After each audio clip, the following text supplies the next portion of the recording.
RBC ఆధ్యాత్మ ప్రేక్షకులకి స్వాగతం. దేవి ఖడ్గమాల ఇది ప్రతి ఒక్కరూ వినే ఉంటారు, కానీ చదవకూడదు అని చెప్పేసి చెప్తూ ఉంటారు. ఎందుకంటే అందులో అమ్మవారి ప్రతి ఒక్క నామం కూడా ఎంతో పవర్ఫుల్గా ఉచ్చరించాల్సిన అవసరం ఉంది కాబట్టి. అయితే మరి ఈ దేవి ఖడ్గమాలని ఎవరు చదవాలి, ఎవరు చదవకూడదు, చదవాల్సిన విధానం ఏంటి, సమయాలు ఏమన్నా ఉన్నాయా, లేకపోతే కనుక నియమాలు ఎలాంటివైనా ఉన్నాయా అనేది పూర్తి వివరాలు తెలుసుకుందాం. ప్రస్తుతం మనం శ్రీ శివకామేశ్వరి ఆనందమయ్య అమ్మతో ఉన్నాం. అమ్మ మాటల్లోనే విన్నాం. అమ్మ నమస్తే. శ్రీమాత్రే నమః తల్లి. దేవి ఖడ్గమాల వింటేనే ఎంతో పవర్ఫుల్గా అనిపిస్తూ ఉంటుంది. అందులో అమ్మవారి వివిధ నామాలన్నీ కూడా జత చేసి అన్నీ ఒక దగ్గర ఉండి ఆ నామం మొత్తం కూడా చదవడం జరుగుతూ ఉంటుంది. అయితే పేర్లే కదా ఎందుకు చదవకూడదు అన్న డౌట్ ప్రతి ఒక్కరిలో ఉంటూ ఉంటుంది.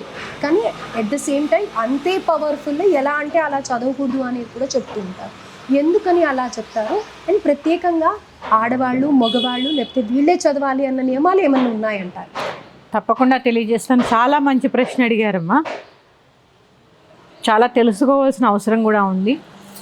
ఆర్బీసీ ఆధ్యాత్మిక ఛానల్ వీక్షిస్తున్న ప్రేక్షకులందరికీ శ్రీమాత్రే నమః. మీరు ఇప్పుడు నన్ను ఏమడిగారు ప్రశ్న? దేవి ఖడ్గమాల. ఖడ్గమాల, ఖడ్గం అంటే ఏంటి? వెపన్, కత్తి. కత్తి. ఆ కత్తి నీ దగ్గర ఉన్నప్పుడు నీకు ఎలా వాడడమో తెలిసినప్పుడే అది నువ్వు చదవాలి. ఓ, పైగా ఒక ఖడ్గం కాదు, దాని పేరేంటి? ఖడ్గమాల. అంటే ఒక మాలగా ఎన్నో ఖడ్గాలు ధరించి. ఖడ్గం అంటే ఒకటే కత్తి, మరి ఇది ఖడ్గమాల. ఖడ్గమాల అంటే చెప్పాను కదా, ఖడ్గముల యొక్క మాల. ఒక వెపన్ నీ దగ్గర ఉందనుకో అమ్మా, ఆ వెపన్ని ఎలా వాడాలో తెలియాలంటే మన దగ్గర ఒక చాకు ఉంది, దాంతో బెండకాయలు కోస్తామా, పీకలు కోస్తామా? బెండకాయలు, అఫ్కోర్స్ కూరగాయలే కోస్తాం. మరి పీక్కొస్తే అంటే ఇక్కడ ఏంటంటే ఖచ్చితంగా ఎవరు పెడితే వాళ్ళు ఇది చదవరాదు, దీంట్లో ఎటువంటి సందేహం లేదు. ఎవరి కోసం ఖడ్గమాల అనేది తెలుసుకుందాం. ఇది తెలుసుకోవాలంటే లలితా సహస్రనామ పూర్వ పీఠకలో హయగ్రీవ అగస్త్య సంవాదంలోకి వెళితే అగస్త్యుల వారు, హయగ్రీవస్వామి వారు అగస్త్యుల వారికి అన్నీ బోధిస్తారు. శ్యామల సహస్రం, వారాహి సహస్రం, ఇంకా శ్రీచక్రార్చన విధి, ఇవన్నీ బోధించిన తర్వాత లలితా సహస్రనామాన్ని బోధించబోతే ఆయన బోరని విలిపిస్తాడు గురువుగారి పాదాలు పట్టుకుని. ఇన్ని చెప్పావు, సహస్రనామం చెప్పవేంటయ్యా, నాకు అందుకు అర్హత లేదా అంటే, ఆయన కూడా హయగ్రీవ స్వామి అంటే విష్ణుమూర్తి యొక్క అవతారం, అంతటి వారు కూడా అమ్మవారి యొక్క పర్మిషన్ తీసుకుని చెప్పారు, చెప్పాలా వద్దా వీరికని. అప్పుడు అమ్మవారు ఏం చెప్పింది? ఖడ్గమాల, త్రిశతి, లలితా సహస్రనామాన్ని ఎవరికి పడితే వారికి బోధించవద్దు. ఇంకా ముఖ్యంగా ఖడ్గమాల, త్రిశతి అయితే ఎవరు పడితే వాళ్ళు చదవద్దు. లలితా సహస్రనామైనా చదివే అర్హత ఉంది, కానీ ఖడ్గమాల అలాగే త్రిశతి నామాలు ఎవరు పడితే వాళ్ళు చదవడానికి ఎట్టి పరిస్థితుల్లో వీల్లేదు. ఎందుకు వీల్లేదు అమ్మ? అదే నేను ఇప్పుడు అడగబోతున్నాను. అంటారు కదా, అమ్మనే కదా, మనల్ని ఏం నెగిటివ్గా అయితే ఎలాంటి ప్రభావం ఉండదు, కానీ ఏం కాదు చదువుకోవచ్చు, అమ్మకి తెలీదా, మనం చదివే విధానం కానీ లేకపోతే ఉండాల్సిన విధానం కానీ దీనికి ఎన్నో నియమాలు ఉంటాయి. అదే మీరు ఇప్పుడు చెప్తూ ఉన్నారు, ఎవరంటే వాళ్ళు చదవకూడదు, అందులో తప్పే ఉంది అని తీసిపడేసే వాళ్ళు కూడా ఎంతోమంది ఉంటారు. అంటే అమ్మా ఇక్కడ ఏంటి అంటే చదవకూడదు అని నేను చెప్తున్నాను ఎందుకంటే రెండు విషయాలు గుర్తుపెట్టుకోండి. ఇక్కడ పంచదశి మంత్రదీక్ష ఉన్నవారు మాత్రమే ఖడ్గమాల చదవాలి. అంటే పంచదశ అని కాదు, శ్రీ విద్యలోకి ఎవరైతే ఉన్నారో వారు మాత్రమే చదవాలి ఖడ్గమాల. ఎందుకంటే అస్య శ్రీ ఖడ్గమాల స్తోత్ర మాలా మంత్రస్య స్టార్ట్ అవ్వడం అక్కడ ఏముంది? మాల, మంత్రములే మాలగా ఉన్నవి. మరి గురోపదేశం లేకుండా నువ్వు మంత్రం చదివే అర్హత నీకు ఎక్కడొస్తుంది? గురోపదేశం లేకుండా నీకు మంత్రం చదివే అర్హత ఎక్కడుంది? ఒకటి. రెండవది, వెళ్ళే కొద్దీ పంచపూజలు చేస్తాం కదా, పంచపూజలు అయిపోయిన తర్వాత దానికన్నా ముందు అంగన్యాస కరన్యాసములను ఉంటాయి. ఈ అంగన్యాస కరన్యాసములు చెయ్యందే నువ్వు ఖడ్గమాల చదవడానికి అర్హత లేదు. అంగన్యాస కరన్యాసాలు అంటే ఏంటి? నీకున్న మూలమంత్రాన్ని నువ్వు అంగన్యాస కరన్యాసాలుగా వేళ్ళు, ఇట్లా 5 వేళ్ళు నీ మొత్తం దాన్ని ఏమంటారు, మొత్తం భౌగోళం అంతా కూడా బంధించి కూర్చుని చదువుకునేది అంగన్యాస కరన్యాసాలు. అంగన్యాసాలు అంటే న్యాసము అంటే ఏంటి? ప్యూరిఫికేషన్. ఆ మంత్రంతో నువ్వు ప్యూరిఫై చేసుకున్న తర్వాత కదా ఖడ్గమాల చదవాలి. అంటే నా రుద్రమార్చేత్, రుద్రుడి కింద మారి తప్ప నువ్వు రుద్రం చదవడానికి అర్హత లేదు. అప్పుడేం చేస్తారు? లఘున్యాసం, మహాన్యాసం చేసి ఒక్కొక్క అవయవంలో ఆ రుద్రతత్వాన్ని, ఆ రుద్రుణ్ణి ఎన్వోక్ చేస్తూ ఉంటాం మనం, ఎనర్జీని. ఇప్పుడు ఖడ్గమాల చదువుతున్నప్పుడు నీకు ఏదైతే మంత్రం ఉంటుందో ఆ మంత్రము ద్వారా నువ్వు అమ్మవారి యొక్క ఎనర్జీని నువ్వు ఉత్తేజపరిచిన తర్వాత మాత్రమే నువ్వు ఖడ్గమాల చదవాలి. శ్రీ విద్యలో ఉన్న వారికి ఖడ్గమాల. ఖడ్గమాల అంటే ఏంటి? అసలు ఖడ్గమాల ఎందుకు? నీ శరీరమే శ్రీచక్రము, ఈ సృష్టే శ్రీచక్రము, నీ ఎదురుగుండా ఉన్నది శ్రీచక్రము. ఖడ్గమాల అంటే ఏంటి? శ్రీచక్రార్చన. శ్రీచక్రంలో ఉండే అన్ని దేవతల పేరు. ఎన్ని ఆవరణలు ఉంటాయి? 9 ఆవరణలు ఉంటాయి. 9 ఆవరణలో ఏ ఏ దేవతలు ఉన్నారు అని చెప్పి ఆ ఆవరణ పేరు చెప్పి ఖడ్గమాల చదువుతారు. అది ఎప్పుడు చదవాలి? నీ శరీరమే శ్రీచక్రము, ఈ సృష్టి మొత్తము శ్రీచక్రము, నువ్వు ఎదురుగుండా ఉన్న శ్రీచక్రానికి నువ్వు పూజ చేస్తున్నప్పుడు. ఈ శ్రీచక్రం పూజ చేసే అర్హత నీకు ఎక్కడొచ్చింది అంటే నువ్వు శ్రీ విద్యలో ఉన్నప్పుడు, లేదా అప్ప నాకు వేరే సర్వస్వం లేదు అన్నప్పుడు కదా. అమ్మ పాదములు యందు సర్వస్వ శరణాగతి పొందితే నువ్వు ఖడ్గమాల చదవాలా వద్దా అనేది ఆవిడ నిర్ణయిస్తుంది. నువ్వు లేకుండా ఈవేళ దేవుణ్ణి పూజిస్తావు, రేపో దేవుణ్ణి పూజిస్తావు. ఈ ఖడ్గమాల స్తోత్రాన్ని ఏమో మొత్తం అంతా లేని వాటికి దీర్ఘాలు పెడతావు, ఉన్నవి తీసేస్తూ ఉంటావు. ఇవన్నీ చేస్తూ నేను ఖడ్గమాల చదువుతానంటే ఎట్లా? ఖడ్గమాల చదవాలి అంటే నువ్వు గురు పరంపరలోకి రా, ఒక గురువుని ఆశ్రయించు. గురు పరంపరలోకి రాకపోయినా ఖడ్గమాల చదవాలి అంటే గురువుని ఆశ్రయించు. తప్పులు లేకుండా ముందు నేర్చుకో. అసలు ఖడ్గమాల అంటే అర్థం ఏంటో తెలుసుకో. ఇప్పుడమ్మా నవావరణ వచ్చినప్పుడు ఖడ్గమాలతో కూడా నవావరణ వచ్చిన చేస్తాం. అణిమా సిద్ధి, లఘిమా సిద్ధి, మహిమా సిద్ధి, సిత్వ సిద్ధి, వసిద్ధ సిద్ధి. ఇక్కడి నుంచి ఇందులో ఏముంటాయో తెలుసా అమ్మ? అక్షరాలు ఉంటాయి. అమ్, ఆమ్, ఇం, ఏం, ఉమ్, ఉమ్, రుమ్ చెప్పకూడదు నేను కొన్ని. ఇవన్నీ ఉంటాయి, ఇవన్నీ అందులో ఉన్నాయి. ఇవన్నీ నేర్చుకునే క్రమంలోనే అది స్టార్ట్ అవ్వడమే ఇలాంటి అక్షరాలతో. అణిమా సిద్ధి, లఘిమా సిద్ధి, ఇవన్నీ అణిమా సిద్ధులు అంటే ఏంటి అంటే ఇవి అష్టసిద్ధులమ్మా, అమ్మవారి యొక్క అష్టసిద్ధులు ఇవన్నీ. ఈ అష్టసిద్ధులు ఎక్కడున్నాయి అంటే శ్రీచక్రార్చన నుంచి మొదలు పెడతాం, భూపరత్రయం నుంచి మొదలు పెడతాం మనం. హృదయదేవి, శిరోదేవి, శిఖాదేవి, కవచదేవి, నేత్రదేవి, అస్త్రదేవి, కామేశ్వరి, భగమాలిని, నిత్యక్లిన్నా, భేరుండా, నివాసిని, మహావజ్రేశ్వరి, తరితాకుల సుందరి, నిత్యా, నీలపతాక. ఇవి 15 మంది దేవతలు. ఎవరు వీళ్ళు అంటే తిథి నిత్యా దేవతలు. నీకు తెలుసా వీళ్ళు తిథి నిత్యా దేవతలని? నువ్వు శ్రీ విద్యలో ఉంటే తెలుస్తుంది. నువ్వు శ్రీ విద్యలో ఉంటే ఇప్పుడు మీరు అడిగిన ఖడ్గమాల పంచదశి ఖడ్గమాల. 15 రోజులు పఠించడానికి 15 రకాల ఖడ్గమాలలు ఉన్నాయి. పాడ్యం నుంచి పౌర్ణమి వరకు, మళ్ళీ పాడ్యం నుంచి అమావాస్య వరకు ఒక్కొక్క తిథిని ఒక్కొక్క దేవత పాలిస్తూ ఉంటుంది. అష్టమి చంద్ర విభ్రాజి దళికస్తర శోభిత. అష్టమిని త్వరిత అనే దేవత పాలిస్తుంది. ఇటు శుక్లపక్షంలో కానీ అటు కృష్ణపక్షంలో కానీ త్వరితే పాలిస్తూ ఉంటుంది. ఇట్లా నువ్వు తెలుసుకొని కదా నువ్వు చెయ్యాలి. నీకు అవసరం అనుకుంటే. ఎందుకంటే నేను అమ్మ అంటే సర్వశ శరణాగతి పొందుతానంటే ఖడ్గమాల చదువు. లేకపోతే నీకేమవసరం చదవడం? అంత అర్హతేది. ఇప్పుడు నువ్వు శరీరమే శ్రీచక్రం అని నమ్మలేవు, నీ ఎదురుగుండా ఒక శ్రీచక్రం లేదు, నీకు ఒక గురువు లేరు, నువ్వు ఎలా చదువుతావు ఖడ్గమాలని? ఖడ్గమాల అంటే స్తోత్రము, ఖడ్గమాల స్తోత్రము. శుచి, ఎలాంటి శుచి కావాలి? సరే ఇవేమీ అక్కర్లేదు, శుచి కావాలి. శుచి కావాలి అంటే మడి ఒకటే శుచ. ఖడ్గమాల చదివినప్పుడు ఎవరిని తిట్టరాదు, దూషించరాదు, కోపం కూడదు. పవర్ చాలా ఎక్కువ ఉంటుంది, ఎనర్జీ అంటే ఇక్కడ అంటే ఏం లేదమ్మా. ఇప్పుడు నేను చెప్పాను 9 ఆవరణల యొక్క దేవతల్ని అక్కడ మనం ప్రస్తావిస్తాం. నీ శరీరమే శ్రీచక్రం అన్నప్పుడు శ్రీచక్రానికి ఎన్ని ఆవరణలు ఉంటాయి? 9 ఆవరణలు ఉన్నాయి. అంటే ఎక్కడి నుంచి నువ్వు పద్మాసనం వేసి కూర్చుంటే కింద నుంచి భూపరత్రయం, ఆ తర్వాత నుంచి చిన్న వలయము, ఆ తర్వాత నుంచి షోడశదళ పద్మము, తర్వాత నుంచి అష్టదళ పద్మము. ఇట్లా ఒక్కొక్కటి నీ శరీరంలోనే ఉన్నాయి. ఇవన్నీ నువ్వు నేర్చుకోవాలి. నీ శరీరంలోనే ఈ శ్రీచక్రం ఉంది. ఈ శ్రీచక్రాన్ని ఖడ్గమాలతో ఎలాగ నువ్వు ఎన్వోక్ చేసుకోవాలి, ఎనర్జీ, ఇవన్నీ తెలుసుకోవాలి అంటే కదా నువ్వు శ్రీ విద్యలోకి రావాలి. శ్రీ విద్యలో వచ్చిన వాళ్ళకి ఇది ఉపయోగం. నువ్వు ఎందుకు చదువుతున్నావు? నీకు అర్హత ఏది? ఖడ్గమాల చదవాలంటే ముందు అర్హత ఏది?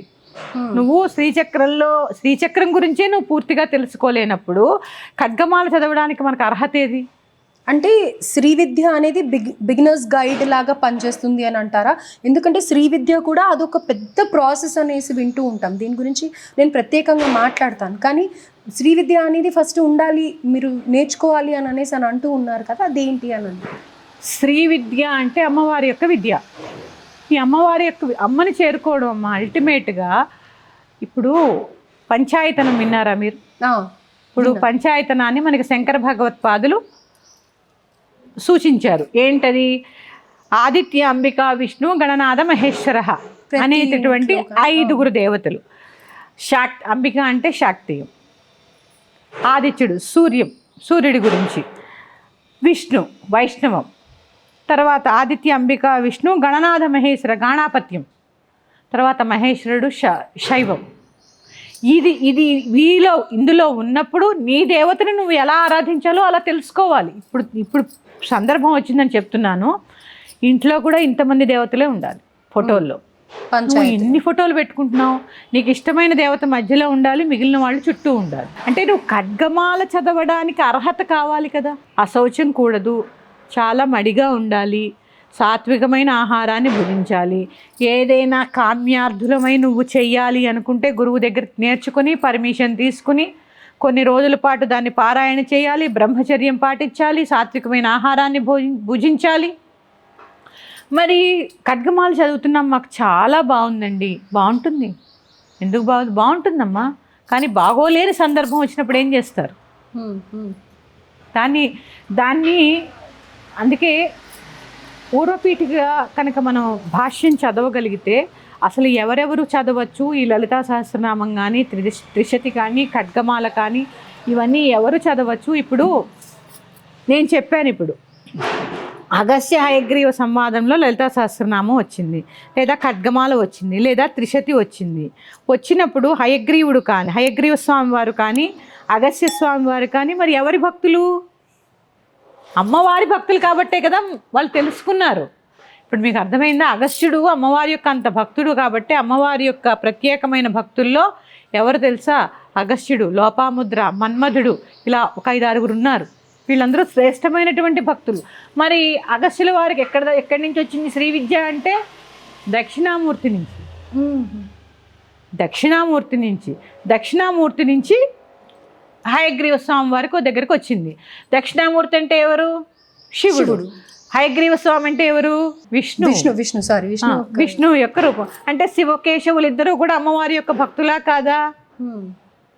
అంటే నేను చెప్పేది ఏంటి అంటే, పూర్తిగా నువ్వు శ్రీ విద్య అంటే ఒక రకంగా పూర్తిగా అమ్మవారి యొక్క శాక్తేయం అనుకోండి. నువ్వు వచ్చినప్పుడు మాత్రమే నువ్వు ఖడ్గమాల చదివేటటువంటి అర్హత నీకు కావాలి.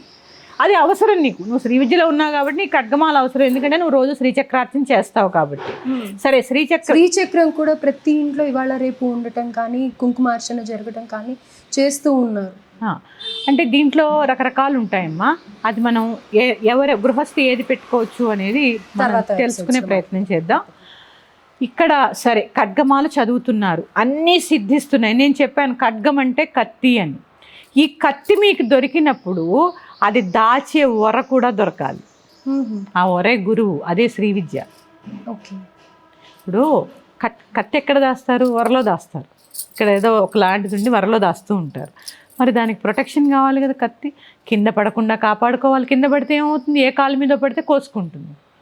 నువ్వు సరిగ్గా పెట్టుకోకపోతే నీ పొట్ట కోసుకుపోతుంది. అంటే చదవాల్సిన విధంగా చదవకపోయినా ఉచ్చరించాల్సిన విధంగా ఉచ్చరించాలి. ఎందుకంటే అమ్మా ఇక్కడ సమయం సందర్భం లేకుండా చదివినా కానీ దీనివల్ల నెగటివ్ రిజల్ట్స్ కూడా ఉంటాయి అని అంటారు. సమయం సందర్భం అని కాదు, కానీ ఒక గురుముఖతగా నేర్చుకుని చదవడం అన్ని వేళలా ఉత్తమం. మీకు ఏదో పుస్తకం ఉంది కదా, యూట్యూబ్లో దొరుకుతుంది కదా అని మాత్రం చదవకండి. చిన్న ఎగ్జాంపుల్ చెప్తాను నేను. సింహము అనండి. సింహము. సాకి హాకి మధ్యలో ఏమొచ్చింది? సున్నా వచ్చింది. దాన్ని సింహము అని పలకూడదు, సింహము అని పలకాలి. అంటే ఆ మధ్యలో వచ్చే ఉచ్చారణ ఏదైతే ఉందో పక్క అక్షరాన్ని బట్టి దాని ఉచ్చారణ మారుతూ ఉంటుంది. తెలియకుండా ఏదో ఒక పదం ఉంది కదా అని చదవకూడదు కదా. దానికి అర్థము అలాగే అది ప్రొనౌన్స్ చేసే విధానంని బట్టి కూడా ఆ మంత్రం యొక్క ఎనర్జీ అనేది ఉంటుంది. అందుకని చక్కగా మీకు నిజంగా శ్రీ ఖడ్గమాల చదవాలి అన్న భక్తి ఉంటే గురువుని ఆశ్రయించండి. గురువులు ఏం చెప్తే అది విని ఖడ్గమాల నేర్చుకోండి. అంటే అమ్మ, ఇప్పుడు గురువులు అనుకుంటాము. ఇప్పుడు మీరు హైదరాబాద్లో ఉన్నారు, ఎక్కడి నుంచో ఎవరో చూస్తారు. వాళ్ళు ఆన్లైన్లో సపోజ్ యూఎస్ నుంచి ఎవరైనా చూసారు అనుకోండి, ఇలా ఫోన్లో కానీ జూమ్లో కానీ ఇలా మంత్రం తీసుకుంటాము అని అంటూ ఉంటారు. మరి అలాంటివి పనికొస్తాయంటారా? మా గురువులైతే నిషిద్ధం అమ్మ. మాకు నిజంగా మీకు మా గురు పరంపరలోకే రావాలి. అమ్మవారి యందు అమితమైన భక్తి ఉంది. ఈ గురు పరంపర, శివకామేశ్వరి గారి గురు పరంపర రావాలంటే 7 సముద్రాల అవతలు ఉన్నా కూడా దాటొచ్చి ఇక్కడికి వచ్చి తీసుకోవాల్సిందే. ఎందుకంటే మంత్రం తీసుకునే ముందు కొన్ని విధి విధానాలు ఉంటాయి. మేము మంత్రం ఇచ్చిన తర్వాత మీరు అది ఆచరిస్తున్నారా లేదా అనేది కూడా మా బాధ్యత కదా గురు పరంపరలోకి వచ్చినప్పుడు. అది మీరు ఎంతవరకు చేయగలరు, ఇచ్చిన మంత్రాన్ని ఎంతవరకు నిలబెట్టగలరు, ఇవన్నీ అన్ని వేళలా మేము దాన్ని చూస్తూ ఉండాలి. ఇప్పుడు గురువు అంటే ఎవరు? మిమ్మల్ని మంచి మార్గంలో నడిపించేవాడు. ఈ మార్గానికి మేము వస్తున్నాము అని మీరు చెప్పిన తర్వాత మీరు కొత్తగా వచ్చారు, మిమ్మల్ని నడిపించవలసిన బాధ్యత గురువుదే. అందుకని ఆన్లైన్లో కాదు, గురువు దగ్గరికి ప్రత్యక్షంగా రండి. ఇప్పుడు మన ఇద్దరం డైరెక్ట్గా మాట్లాడుకుంటున్నాం అమ్మా, ఫోన్లో మాట్లాడుకున్నాం, ఎలా ఉంది? తేడా ఉందా లేదా? కొంచెం అర్థం అవుతుంది, కొంచెం అర్థం కాదు. మాధ్యమాన్ని ఉపయోగించుకోవాలి, కానీ అవసరమైన వాటికి ఉపయోగించండి. ఎందుకంటే పూర్వం గురుమంత్రాలు ఎలా లభించేవి చెప్పండి? చాలా కష్టపడి ఎంతో తపస్సు చేసి ఆ గురువు పెట్టే పరీక్షలన్నిటినీ నెగ్గి అప్పుడు కదా. ఇప్పుడు ప్రతి ఒక్కటి ఈజీగా దొరుకుతుంటే ఆ విద్య ఎందు ఏమి వాళ్ళకి భయం ఉంటుంది? భయం అని కాదు, ఏం శ్రద్ధ ఉంటుంది? అందుకని మన పరంపరలోకి రావాలంటే మాత్రం అమెరికా కాదు, 7 సముద్రాల అవతలు ఉన్నాయి, ఇక్కడికి వచ్చి తీసుకోవాల్సిందే. నేను ఇందాక చెప్పానుగా, ఖడ్గమాల మంత్రస్య, మంత్రం ఉన్న వాళ్ళే దీన్ని జపించాలి. మంత్రం లేని వాళ్ళకి ఖడ్గమాల జపించేటటువంటి అర్హత లేదు. ఇక మళ్ళీ వాళ్ళు చదవచ్చా, వీళ్ళు చదవచ్చా, ఎలా చదవాలి, ఇదంతా వాదన అనవసరం.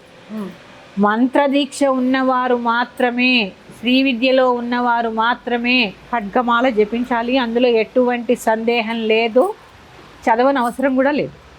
అయితే శ్రీ విద్య కంపల్సరీ నేర్చుకోవాలి అని అంటున్నారు కదా, అందులో ఎన్ని చెప్తారు, ఎన్ని స్టేజెస్ ఉంటాయి అనేది ఏమన్నా చెప్పగలుగుతారమ్మా? ఈ స్టేజ్లు ఏంటమ్మా, నాకు అర్థం కాదు. స్టేజ్లు ఏంటి? నువ్వు ఎంత కష్టపడాలి అమ్మవారిని చేరుకోవాలంటే. ఇప్పుడు స్టేజ్లు అంటే ఉన్నాయి. ఏ స్టేజ్లు ఉన్నాయి తెలుసా? మూలాధార చక్రం నుంచి సహస్రార చక్రం దాకా యాక్టివేట్ అవ్వాలి. ఎన్ని స్టేజ్లు ఉన్నాయి అంటే? అలా కాదమ్మా, ఫస్ట్ వినాయకుడి మంత్రంతో ప్రారంభిస్తాము, దాని తర్వాత నెక్స్ట్ ఇంకా కొన్ని మంత్రాలు కూడా తీసుకొని ఉపాసన చేసి ఇదంతా అయ్యాక కదా అది నెక్స్ట్ దేవి ఖడ్గమాల కానీ ఇంకేదైనా వాళ్ళకి ఇష్టం వచ్చింది చదువుకోవాలి అంటే అర్హత వచ్చేది. సో దీనికి ఎంత సమయం పడుతుంది, ఏముంటాయి అని అంటారు? గణపతి మంత్రం ఉంటుందమ్మా. మొదటిగా శ్రీ విద్యా ఉపాసనలో మొదటిగా గణపతి మంత్రంతో మొదలవుతుంది. దాన్ని వల్లభ గణపతి అంటారు, శ్రీ విద్యా గణపతి అంటారు. ఈ గణపతి ఎక్కడ పుట్టాడు అంటే మనం లలితా సహస్రనామంలో చూసాం. కామేశ్వర ముఖాలోక కల్పిత శ్రీ గణేశ్వర. మామూలుగా పార్వతీదేవి నలుగు పెట్టిన గణపతి. ఈ గణపతి వల్లభ గణపతి, సిద్ధలక్ష్మి సమేత శ్రీ వల్లభ గణపతి, లక్ష్మీ గణపతి మంత్రం అంటారు. లక్ష్మీ గణపతితో మన విద్య మొదలవుతుంది. ఇది అక్షర లక్షలు జపం చేయాలి. అసలైతే మంత్రం సిద్ధించాలి అంటే అక్షర లక్షలు జపం చేయాలి. ఆ జపంలో దశాంశం హోమం చేయాలి, దశాంశం తర్పణం చేయాలి, దశాంశం మార్జనం చేయాలి. అంటే ఇదంతా ఒక ప్రాసెస్. ఇది నువ్వు చెయ్యగలిగితే మళ్ళీ ఇంకొక మంత్రానికి. దీంట్లో 3 అంటే వారి వారి గురువుల సాంప్రదాయాలు, వారి వారి ఆచారాలను బట్టి మంత్రాలు ఉంటాయి. నేను అవన్నీ బహిర్గతంగా చెప్పలేదు, చెప్పకూడదు కూడా. ఎందుకంటే బీజాక్షరాలు ఎందుకు చెప్పాలి? నేను బీజాక్షరాలు అందరికీ తెలిసేలా నేను ఎందుకు చెప్పాలి? నా గురువు నాకు చెప్పింది అది. నువ్వు అందరికీ నిజంగా శ్రద్ధ ఉండి నిన్ను ఆశ్రయించి నువ్వే మంత్రం ఇవ్వాలి అని నీ దగ్గరకు వచ్చినప్పుడు వాళ్ళు ఎంత శ్రద్ధగా ఉన్నారో 1కి 10 సార్లు పరిశీలన చేసి మంత్రం ఇయ్యని నా గురువు నాకు చెప్పారు. నేను అదే పాటిస్తాను. నేను ఎందుకు బహిర్గతం చేయాలన్నీ? ఇది లలిత రహస్యనామ స్తోత్రం. రహస్యం అంటే గుప్తంగా ఉంచమన్నా కాదు, ఒక్కొక్క నామంలో ఎంత నిగూఢమైనటువంటి అర్థం ఉందో తెలుసుకోమని. అలాగే ఇది గుప్తంగా ఉంచమంటే అందరికీ చెప్పకూడదని కాదమ్మా. వారు ఎంతవరకు దాన్ని శ్రద్ధగా చేస్తారు అనేది పరిశీలన లేకుండా మంత్రం ఎలా ఇస్తాం? ఇదేమి ఇన్ని వేలు చేసేయండి ఇది వచ్చేస్తుంది, ఇన్ని వేలు చేసేయండి అది వచ్చేస్తుంది, ఎందుకు ఈ ఆరాటం? ఆరాటం తప్పితే ఏమి ఉండదు. అక్కడ కావాల్సింది భక్తి, శ్రద్ధ, అమ్మవారిని చేరుకోవాలనేటటువంటి సత్సంకల్పం. మీరు అంటున్నారా, 2 విద్యార్థులు మన పీఠం నుంచి అమెరికా నుంచి దీక్ష తీసుకోవడానికి వచ్చారు. రేపు 11వ తారీఖు అమెరికా నుంచి. నేనే ఆశ్చర్యపోయాను. ఎందుకమ్మా అంటే నాకు మీ దగ్గరే కావాలి, నేను అమ్మని తెలుసుకోవాలి అంటే అది కదా. అంత శ్రద్ధ ఉండి ఇంకొకళ్ళు అయితే టిక్కెట్లు దండగా ఏంటి వెళ్ళడము, చాలా ఖర్చుతో కూడుకున్నది కదమ్మా అమెరికా నుంచి రావడం అంటే. అమెరికా నుంచి వచ్చింది అమ్మాయి దీక్ష తీసుకోవడానికి. అంటే గురువుని ప్రత్యక్షంగా ఆశ్రయించడం ద్వారా ఎన్నో లాభాలు ఉంటాయి.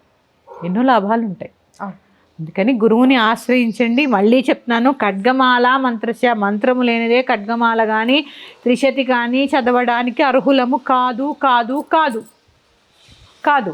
ఇందులో ఎటువంటి సందేహం లేదు. ఉచ్చారణ దోషాలు లేకుండా షాలు శాలు వాలు ఇక మహాప్రాణాక్షరాలు ఇవన్నీ వదిలిపెట్టేసి నవరాత్రులు వచ్చాయంటే చాలుమ్మా. ప్రతి గుళ్ళో లలితా సహస్రం ఖడ్గమాల, సహస్రనామం ఖడ్గమాల. ఏంటిది ఏంటిది? అందుకే అందరూ చాలా సులువుగా శ్రీచక్రం పెట్టేసుకొని ఇళ్లల్లో కూడా నవరాత్రుల్లో ముఖ్యంగా ఇది ఎక్కువగా గమనిస్తూ ఉంటాం. దేవి ఖడ్గమాల చదివేస్తూ ఉంటారు, ఒక గ్రూప్గా ఫామ్ అయిపోయి అందరు చదివేస్తూ ఉంటారు. సో ఇలాంటి అక్షర దోషాలు ఉన్నా కూడా అది నెగటివ్ రిజల్ట్ వస్తుంది అనేది ఇప్పుడు మీ మాటల్లో చాలా సవివరంగా మీరు తెలియజేశారమ్మా.